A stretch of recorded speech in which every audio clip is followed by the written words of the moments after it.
예수님은 유대인들, 정확히 말하면 유대 종교 지도자들이죠. 그 종교 지도자들의 바램대로 로마 군인의 손에 넘겨져서 죽임을 당하게 되셨습니다. 그런데 유대인들이 빌라도에게 예수님을 죽여야 한다고 강력하게 주장했던 이유가 예수님이 유대인의 왕이라고 주장했기 때문에 예수님은 죽어야 한다고 주장했습니다. 15절을 보면 유대인들이 빌라도에게 소리를 쳤습니다. 근데 이 소리를 치면서 뭐라고 말했냐면 우리에게 왕은 가이사밖에 없다고 말을 했습니다. 예수님은 지금 스스로 자신이 유다의 왕이라고 하면서 로마의 반역, 이 예수라는 자는 지금 스스로 자신을 유다의 왕이라고 하면서 로마의 반역을 하고 있는데 유다 총독인 빌라도 당신은 이 예수님을 왜 죽이기를 망설이고 있느냐? 예수라는 사람을 십자가에 못 박지 않으면 로마에 반역하는 사람을 봐주는 것이라고 빌라도를 코너로 몰고 갔던 것을 알 수 있습니다. 이 장면이 아이러니한 이유는 전통적으로 유대인들에게 왕은 하나님 한 분밖에 없습니다. 그리고 다윗 같은 그런 왕은 하나님이 기름 부어서 세워주신다고 여겼던, 그렇게 생각했던 민족이 유대인들이었어요. 그래서 하나님이 보내주실 메시아, 구원자 왕이 이 땅에 다시 오기를 바랬습니다. 하나님의 백성인 유대인들, 하나님만을 진정한 왕으로 여기고 하나님이 세우신 왕만 그들의 왕으로 여겼던 그 백성이 지금 예수님을 죽이기 위해서 소리치고 있습니다. 가이사만이 자신들의 왕이라고 소리치고 있는 것이었습니다. 지금 예수님을 죽이기 위해서 스스로 하나님의 백성이 되는 것을 거부하고 로마의 백성이라고 소리치고 있는 모습이 아이러니할 수밖에 없습니다. 그런데 더욱더 아이러니한 역설적인 장면이 더 등장을 합니다. 19절입니다. 우리 19절 함께 읽어보겠습니다. 빌라도가 패를 써서 십자가 위에 붙이니 나사렛 예수 유대인의 왕이라 기록되었더라. 로마의 총독 빌라도는 예수님을 십자가에 못 박으면서 오히려 이렇게 죄인의 명패에 오히려 예수님을 유대인의 왕이라고 적었습니다. 모든 유대인들이 예수님을 자신들의 왕이기를 거부하고 예수님 그냥 가이사만이 자신들의 왕이라고 소리치고 있는 이 상황에서 오히려 로마의 총독 빌라도는 예수님을 십자가에 못 박으면서 죄인의 명패에 예수님을 유대인의 왕이라고 썼습니다. 유대인들은 하나님의 백성이기를 거부하고 예수님을 로마 정부에 반역하는 자로 고발을 했지만 오히려 빌라도는 예수님을 유대인의 왕이라고 선포하고 있는 모습이 되었습니다. 아이러니하죠. 우리 20절을 함께 읽어보겠습니다. 20절입니다. 예수께서 못 박히신 곳이 성에서 가까운 거로 많은 유대인들이 이 패를 읽는데 히브리와 로마와 헬라말로 기록되었더라. 이 히브리와 로마 헬라말이라고 기록되어 있다고 말합니다. 십자가 명패에는 히브리 말은 이 지역 사람들이 쓰는 말이었고 로마 말은 정치적으로 통용되는 말이었다고 합니다. 그리고 헬라 말은 철학적으로 통용되는 말이었다고 합니다. 이 세 가지 언어, 정말 이 당시 세계에서 가장 많이 쓰는 언어, 이걸로 기록되었다는 것을 알 수 있습니다. 이 당시 사람들이 이 지역에서 가장 주로 쓰는 말로 기록되었다는 것은 예수님이 그 당시에 있던 누가 보아도 예수님이 십자가에서 왕의 모습으로 죽었다는 것을 보여주고 있습니다. 학자들은 이 장면을 이렇게 설명하고 있습니다. 유대인들은 예수님을 죽이려고 했으나 하나님의 뜻 가운데 볼 때 예수님은 십자가에서 유대인의 왕이 되셨다고 설명하고 있습니다. 그 왕은 십자가에서 모든 민족을 구원하는 희생하는 모습으로 하나님이 세우신 왕이라고 설명하고 있습니다. 진정한 왕은 어떤 사람일까요? 진정한 유대인의 왕은 하나님의 백성, 자신을 임명한 하나님의 백성을 살리기 위해 자신의 목숨을 희생하는 사람이라는 것을 보여준다는 것입니다. 예수님은 그렇게 하나님의 백성을 살리기 위해서 십자가에서 못 박히셨습니다. 우리 21절 함께 읽어보겠습니다. 유대인의 대제사장들이 빌라도에게 이르되 유대인의 왕이라 쓰지 말고 자칭 유대인의 왕이라 쓰라 하니, 유대인들은 끝까지 예수님이 자신들의 왕이기를 거부했죠. 빌라도에게 이렇게 고쳐달라 그래요. 자칭 유대인의 왕이라고 고쳐달라 그러는데 빌라도는 그것을 거절했습니다. 예수님이 유대인의 왕이었기 때문에 오히려 유대인들에게 죽임을 당하는 아이러니한 장면을 만들어내었습니다. 그러나 이 아이러니한 모습이 진정한 왕의 모습이 어떤 모습인지 알려주는 장면이 되었습니다. 진정한 왕은 백성을 이용해서 백성 위에 군림하는 모습이 아닌 백성을 위해 자기 목숨을 내어줄 수 있는 그런 사람임을 알려주셨습니다.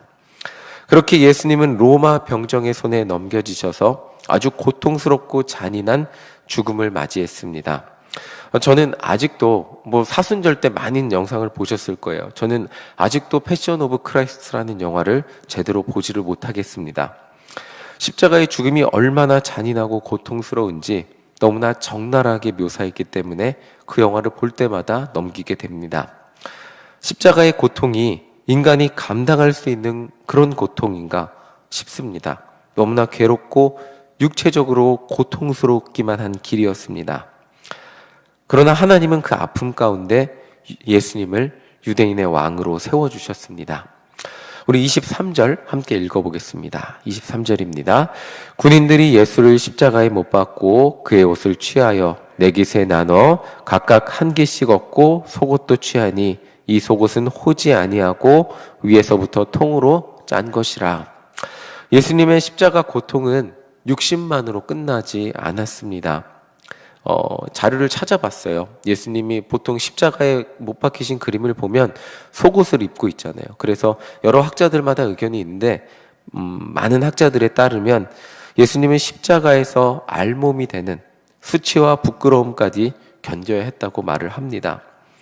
그의 백성을 구원하기 위해서 예수님이 당해야 했던 고통은 극심한 육신의 고통과 많은 사람들 앞에서 알몸으로 십자가에서 못 박히신 수치까지 더해졌습니다. 자신에게 환호하던 사람들에게 그렇게 환호했는데 그 사람들에게 버림받으신, 심지어 제자들에게 버림받으신 고통, 인간적인 괴로움도 있었습니다. 예수님의 십자가 고통은 인간이 느낄 수 있는 모든 고통, 육신의 고통, 또 제자들에게 버림받고 사람들에게 버림받는 배신의 고통, 그리고 알몸으로 십자가에 못 박히셔야 되는 수치스러움의 고통까지 느껴야만 했던, 인간의 말로 표현할 수 없는, 어떻게 이 고통을 묘사하고 표현할 수 있을까 했는데 어떻게 인간의 말로 다 담을 수 없는 극한의 고통이라는 표현밖에 할 수 없었습니다. 모두를 위한 길이었지만 모두에게 부인받고 모두에게 수치를 당하고 모두에게 배신당, 그렇게 고통을 당하셨던 그 십자가의 아픔은 인간으로서는 어떻게 견딜 수 있을까 싶은 그런 고통이었습니다. 그런 아픔과 고통일 수밖에 없었습니다.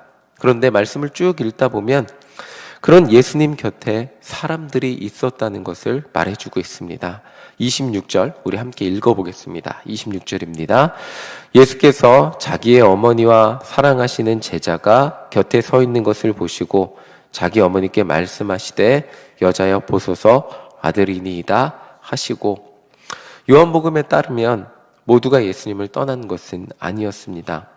마지막까지 예수님의 십자가 곁에는 예수님의 어머니와 여인들, 그리고 사랑하는 제자가 함께했다고 말해주고 있습니다. 예수님을 잉태하고 성령으로 잉태하셨죠. 예수님을 성령으로 잉태하고 낳은 육신의 어머니, 그리고 예수님의 첫 번째 사역인 물이 변해서 포도주가 되는 그 사역의 자리에 함께했던 마리아가 이제 예수님의 마지막 사역의 십자가 사역의 자리에 함께하고 있는 것을 보여주고 있습니다. 마리아는 그렇게 하나님의 구원 사역을 위해 이 땅에 오신 예수님 사역의 첫 번째 증인이 되었고 마지막 증인, 끝까지 그 증인이 되었습니다. 예수님은 자신의 어머니를 사랑하는 제자에게 맡긴 후 이제 다음 말씀을 보면 십자가 사역을 마무리하고 계시는 걸 보게 됩니다. 오늘 말씀을 통해 예수님의 십자가 사역을 함께 살펴보았습니다. 예수님의 십자가는 세상 사람들 모두가 부인해도 하나님은 예수님을 모든 사람을 위한 왕으로 세우셨습니다. 우리 정훈아, 너의 왕이 누구니? 너의 왕이 누구? 세상 사람들의 왕이 누구니? 그렇게 물어볼 수 있습니다. 저의 왕이 누구니? 세상 사람들의 왕이 누구니? 세상 사람들에겐 당연히 돈일 수도 있고, 그들에게 왕은 돈일 수도 있고요, 명예일 수도 있고, 정말 많은 것들을 왕으로 여기며 살아갑니다. 오늘 세상 사람들 모두가 예수님을 왕으로 부인한다 할지라도 하나님은 예수님을 모든 세상의 왕으로 세우셨습니다. 설령 제가 예수님을 부인한다 할지라도 저의 왕으로 세우셨습니다. 그 이유는 하나님은 예수님을 모든 사람들을 위해서 십자가에서 죽게 하셨기 때문입니다. 예수님은 저를 위해서 십자가에서 죽으셨기 때문입니다. 모든 사람은 예수님이 십자가에서 자신을 위해 죽으셨다는 그 사실을 믿기만 하면 구원받을 수 있기 때문에 예수님은 십자가에서 모든 사람을 위한 왕으로 죽으셨습니다. 자, 인간의 입장에서는 그렇게 구원받기가 참 쉬워졌는데 예수님의 입장에서는 인간을 구원하기 위해 치른 대가가 너무나 혹독하고 괴로웠습니다. 우리가 받은 구원은 너무나 쉽죠. 예수 나를 위하여 십자가를 질 때 눈물 한번 흘리고 그렇게 회개 기도하면 나 구원받았네 기뻐, 그렇게 너무나 쉽게 구원받을 수 있고, 때로는 그 구원의 은혜가 너무나 당연하게 여겨지지만, 그러나 오늘 이 말씀을 보면서 예수님이 당하셨던 고통과 수치와 아픔이 얼마나 큰지를 기억하며 그 구원의 무게가 결코 가볍지 않다는 것을 다시 한번 생각해 보게 됩니다. 나를 위한 십자가 희생이 얼마나 아프고 힘들고 괴로운 길인지를, 내가 받은 구원은 너무나 쉬워졌지만, 너무나 편하지만, 그런데 그 구원을 주시기 위한 수고는 아무나 감당할 수 없는 길이었다는 것을 묵상하는 우리 모두가 되시기를 간절히 소망합니다. 내가 받은 구원이 가볍지 않다면 구원받은 우리의 삶이 역시 가벼운 것이 아님을, 나에게 주신 이 생명이 얼마나 기쁘고 값어치 있는 것임을 기억하는 우리 모두가 되시기를 간절히 소망합니다. 이런 인터뷰를 봤어요. 장기 이식을 받아서 생명을 얻게 되신 분의 인터뷰를 봤어요. 나에게 이 장기를 주신 분을 참 감사하며 내 생명을 정말 내 새로운 삶을 주신 것을 정말 기쁘고 감사하게 의미 있게 살아야겠다는 생각을 하게 되었습니다. 라고 이렇게 인터뷰하는 것을 보았습니다. 우리가 받은 생명은 장기 하나를 받은 것보다 훨씬 귀한 생명이겠죠. 그런데 우리가 받은 구원의 값어치가 때로는 너무나 가볍게 여겨질 때가 많지 않나 한번 묵상해 보시기를 간절히 소망합니다. 찬양의 가사처럼 빛난 면류관 받기까지 험한 십자가의 은혜와 사랑을 끝까지 기억하며 하나님 앞에 나아가는 우리 모두가 되시기를 간절히 소망합니다. 아멘.